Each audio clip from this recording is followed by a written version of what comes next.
There is a version of how sanctions work that most people carry around without examining. A government decides to sanction a country or an entity. The name goes on a list. Transactions stop. The target is cut off. That version is incomplete in a way that matters. Sanctions do not work primarily because of lists. They work because the global financial system runs through a small number of architectural chokepoints, and the entities that control those chokepoints have the ability to deny access to anyone who passes through them. The list is the legal instrument. The infrastructure is the enforcement mechanism. Understanding the difference is what this episode is about. The global financial system has three primary choke points that matter for understanding sanctions.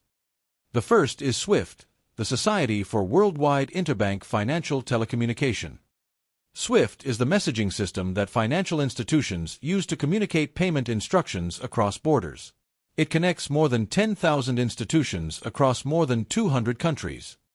It does not move money itself. It moves the instructions that move money.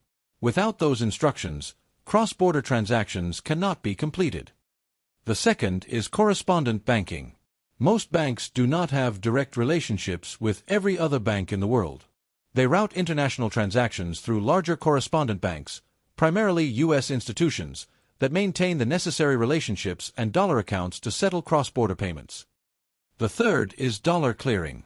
Approximately 88% of global foreign exchange transactions involve the U.S. dollar on one side.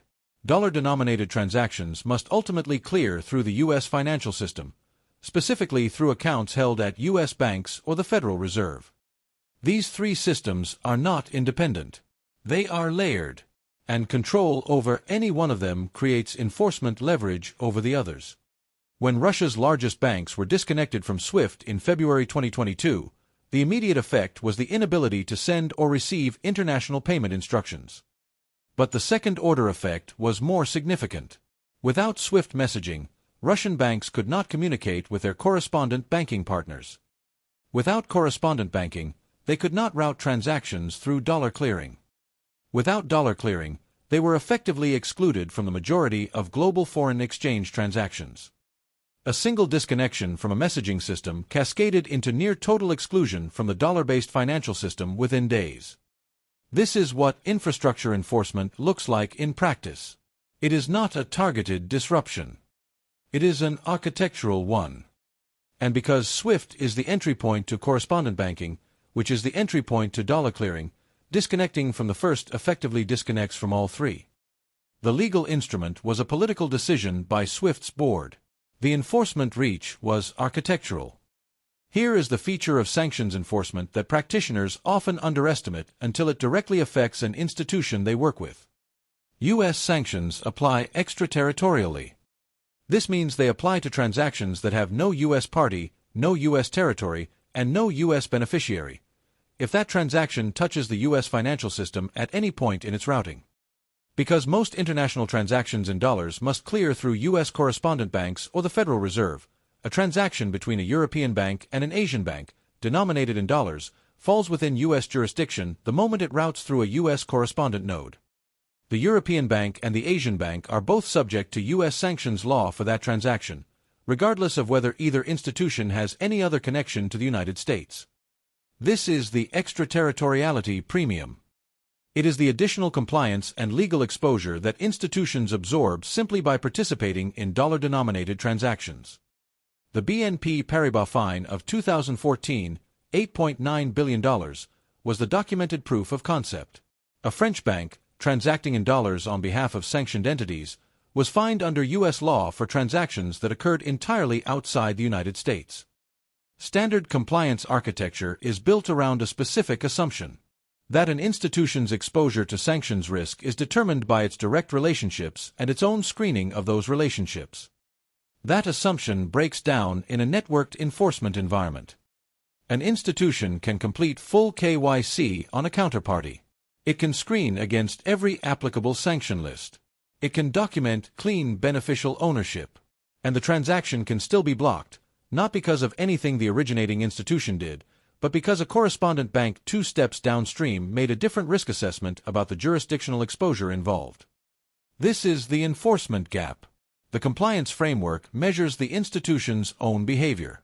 The enforcement mechanism measures the entire transaction chain, including links the originating institution does not control and may not be able to see. Correspondent banks are increasingly making unilateral risk decisions to block or delay transactions based on their own extraterritorial exposure assessments. Those decisions are not governed by a sanctions list. They are governed by risk appetite, and risk appetite is shifting. Institutions and sovereigns that have absorbed the lesson of 2022 are not waiting for the enforcement perimeter to shift again before responding. China's cross-border interbank payment system, CIPS, has expanded its membership and transaction volume significantly since 2022. The M-Bridge project, a multi-central bank digital currency initiative, is designed explicitly to enable cross-border transactions outside the dollar correspondent banking system. Bilateral currency swap agreements between central banks are creating direct settlement pathways that bypass traditional dollar clearing infrastructure entirely. These are not marginal experiments. They are systematic attempts to build parallel infrastructure that reduces exposure to dollar system enforcement reach. The pace is slow relative to the scale of the existing system.